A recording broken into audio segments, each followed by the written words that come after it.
Mga kababayan, mga katambay, kamusta po muli? Si Kamanong na naman po, nagbabalik na naman po muli para po magkomento po sa inyo dito po sa Tambayan mga kabayan. Magandang umaga po muna sa inyo, tanghali, hapon, gabi, at madaling araw po sa ating lahat.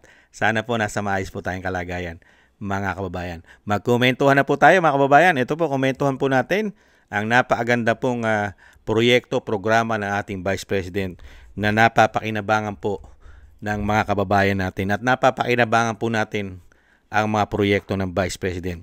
Katulad po ng mga tambay, katulad po ng kanya pong programa na libreng sakay, mga kababayan, libreng pamasahe ito, ay mahigit 2 milyon na po ang napaglilingkuran po at gustong-gusto po sanang palawigin ng Vice President ang kanyang mga programa. Kaya lang po ay talagang ginigipit din siya sa pondo. Samantalang ang gobyerno ngayon, ang binagawang Pilipinas, nagkakamal po ng napakalalaking pondo, bilyon-bilyon, trilyon, pero po, puro po issue nila ay corruption. Hindi po napapakinabangan ng mahigit 100 milyong Pilipino. Ito po mga tambay, ang programa, isa lang po ito sa programa ng ating Vice President. At meron po silang hiling na sana'y lumawig ang kanila pong programa, mga kababayan. Kapakipakinabang po ito sa atin po, lalong-lalo po sa hirap ng buhay ngayon, ay makakatipid ka pa sa pamasahe. Hindi po ba? Ito po, pakinggan po natin mga kababayan. At panuorin pa natin. My fellow citizen. Lagpas 2 milyong Pilipino na ang napagsilbihan ng programang libreng sakay ng Office of the Vice President. Humiling na rin ang OVP sa Department of Transportation ng mas mahabang operating hours para sa EDSA Bus Carousel para mas maraming commuters ang makinabang. Si Jason Rubrico magbabalita. Bilang isang single mother, malaking ginhawa para kay Mayan ang hatid ng programang libreng sakay ng Office of the Vice President. Imbes na magamit sa pamasahe, napupuna na ang bahagi ng kanyang kinikita sa dagdag na pangangailangan ng kanyang anak. Malaki-laki din po yung matitipid ko po. Bigas ulam na po yan. Lalo na po kami lang din po dalawa kasi single mom po ako. Hindi rin naiwasang mamangha ni Mayan sa ilang pasilidad sa loob ng bus na lalong nagpapagaan sa biyahe. Kalay na may CR pala itong bus. Kasi kadalasan po kasi yung mga sinasakyan ko wala pong CR eh. Nipigilan ko po yung ngayon po nalaman ko na may CR pala po. Ang ganda, parang di ako makapaniwala. Ang college student na si Ramina, hindi lang pamasahe ang natitipid, kundi pati load dahil sa libreng wifi na meron sa mga bus ng OVP. Meron po kasing times din sa amin na wala po kaming data connection, ganun po. So pag ganun po, need po talaga namin ng wifi since may mga need i-check sa Facebook po or mga updates po ng mga profs namin. So malaking tulong po talaga siya na hindi na po namin need na mag-hotspot or kumausap po ng di namin kakilala. Bukod sa wifi at maayos na banyo, fully air-conditioned din ang mga bus at may CCTV sa loob para sa mas ligtas na biyahe. Mga pasilidad na ibinida ni OVP spokesperson Attorney Ruth Castelo sa isinagawang media tour. Ayon kay Castelo, higit 2 milyong pasahero na ang napagsilbihan ng libreng sakay program. Sa ngayon, 9 na bus ang ginagamit sa Metro Manila, Cavite, Bacolod, Cebu at Davao. Meron na rin nito sa Tacloban. 2 bus ang bumabiyahe sa rutang PTEX Monumento sa EDSA Bus Carousel, habang 2 rin sa Commonwealth Quiapo route. Sa ngayon, limitado pa sa 4 na oras ang operasyon ng libreng sakay sa EDSA Carousel mula alas 5 ng umaga hanggang alas 9 ng umaga at alas 5 ng hapon hanggang alas 9 ng gabi. Ngunit ayon kay Castelo, humiling na ang OVP sa Department of Transportation na palawigin ito ng hanggang 6 na oras kada time slot mula alas 4 ng umaga hanggang alas 10 ng umaga at alas 4 ng hapon hanggang alas 10 ng gabi dahil sa dami na rin ng pasahero sa mas maagang oras. Kasi dun sa study, marami na din pasahero ang 4 o'clock. At saka dun sa yung regular passenger na nasa regular bus wala sa EDSA Carousel, ano naman sila?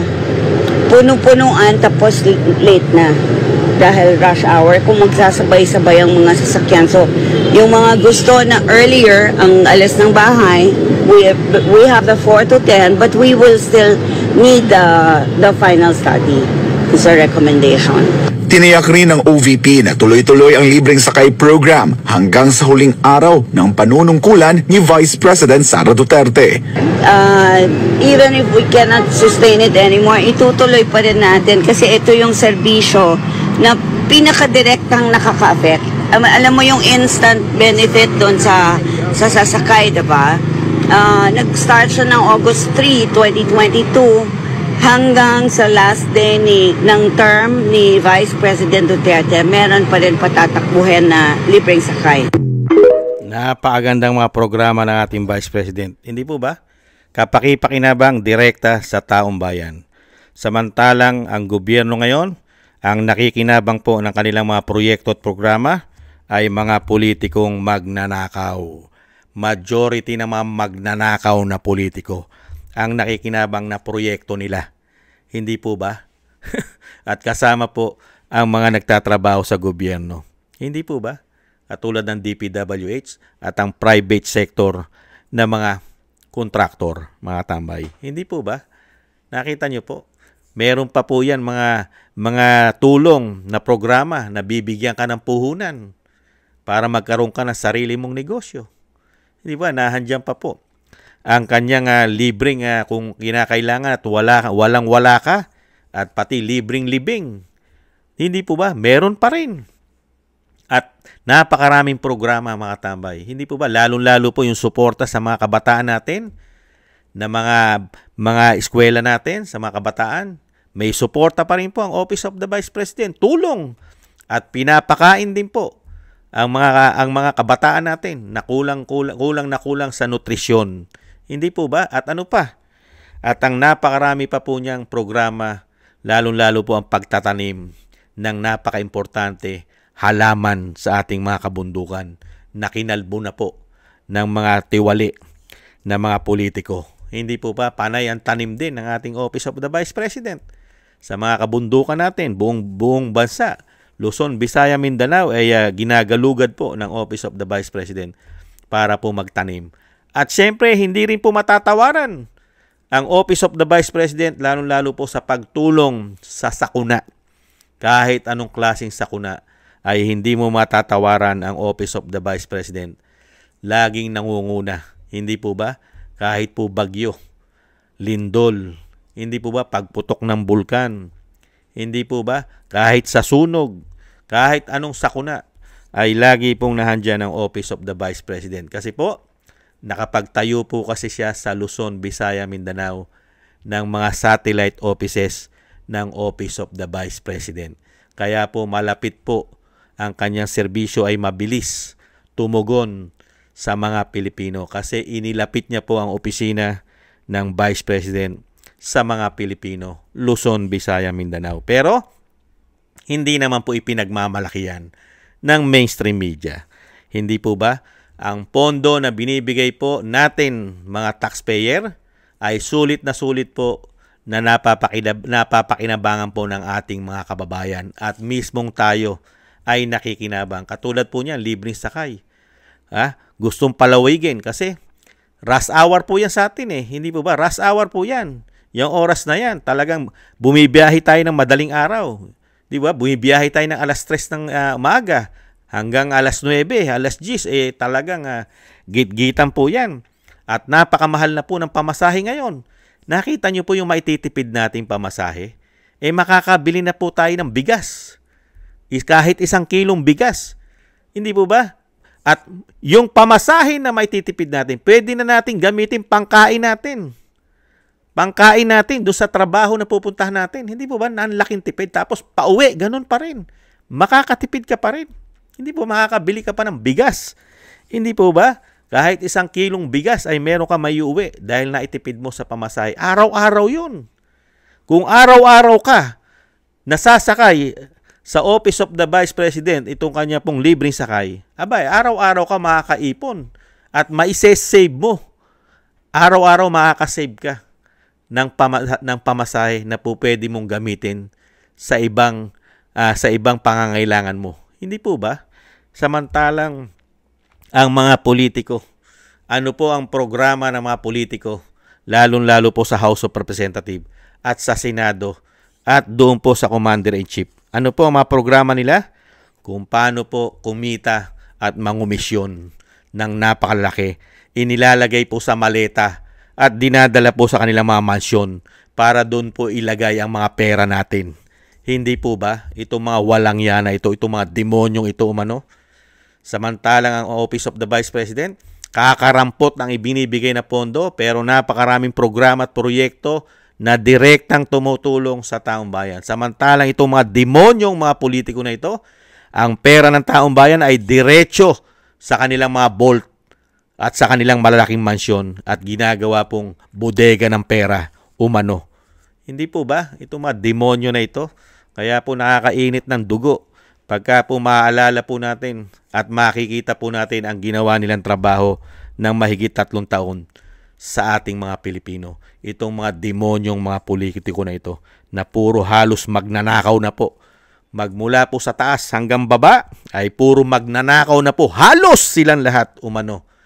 Pati pa yata ang mga men in uniform, ang ating mga general umano, pati mga PNP yata, mga kabayan. AFP, hindi po ba? Pati ang ating sinasabing bantay dagat, mga kabayan. Hindi po ba? Ang ating mga Navy, oh men, ay sangkot din daw po ayon kay Representative Kiko Barsaga. Hindi po ba? Sa aman-umalyang korupsyon. Hindi po ba? Grabe po. Ang ating Philippine Coast Guard, nasasangkot. Ang ating AFP, grabe. PNP, nagsauli raw kuno ng pera.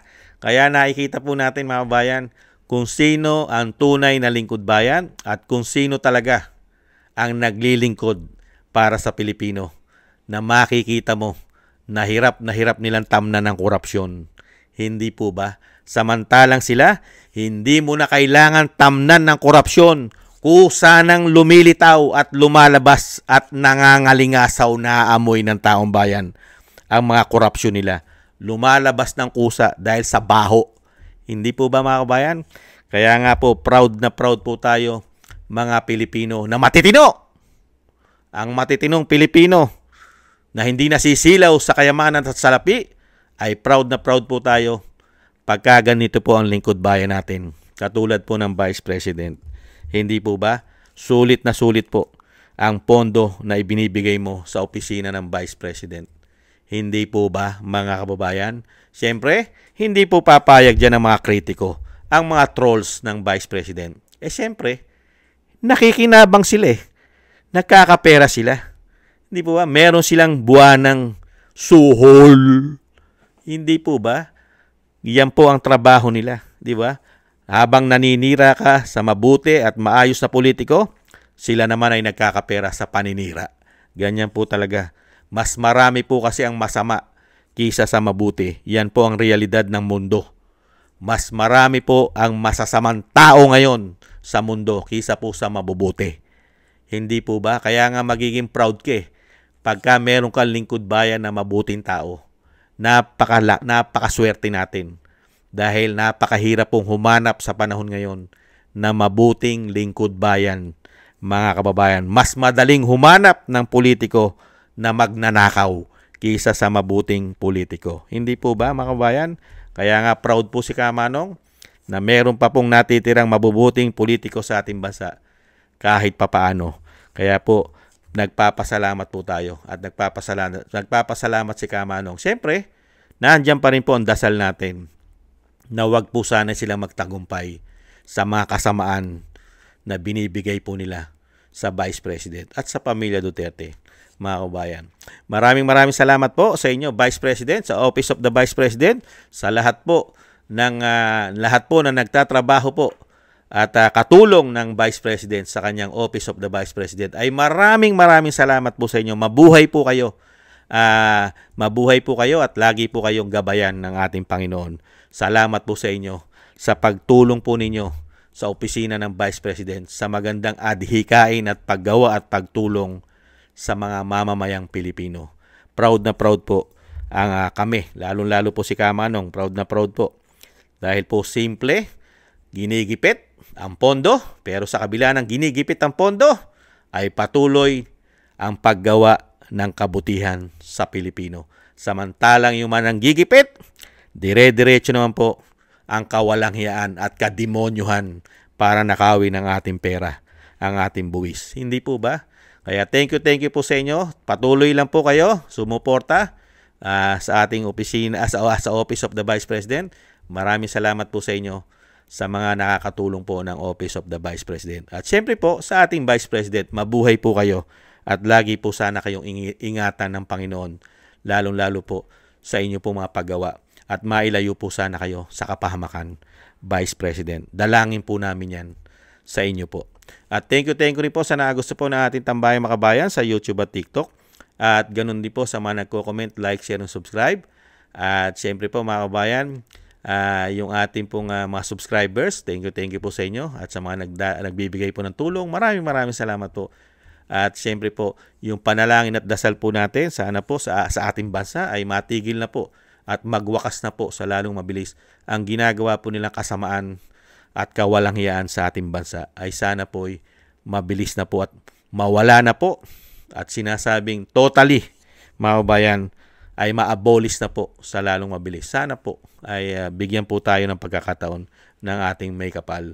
At syempre po ang dasal po natin sa pag-iingat po ng pamilya Duterte, mga kabayan, ang ating Vice President, ang pamilya Duterte, ang dating Pangulong Duterte, na sila po ay mailayo sa kapahamakan, mga kababayan. At syempre madugtungan pa po ang buhay at kalakasan ng dating Pangulo at makalabas na po sa lalong mabilis.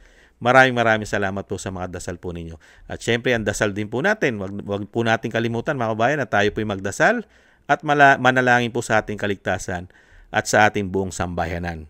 Maraming salamat po mga kababayan. Mabuhay po ang Office of the Vice President. Thank you po. Paalam. Bye-bye.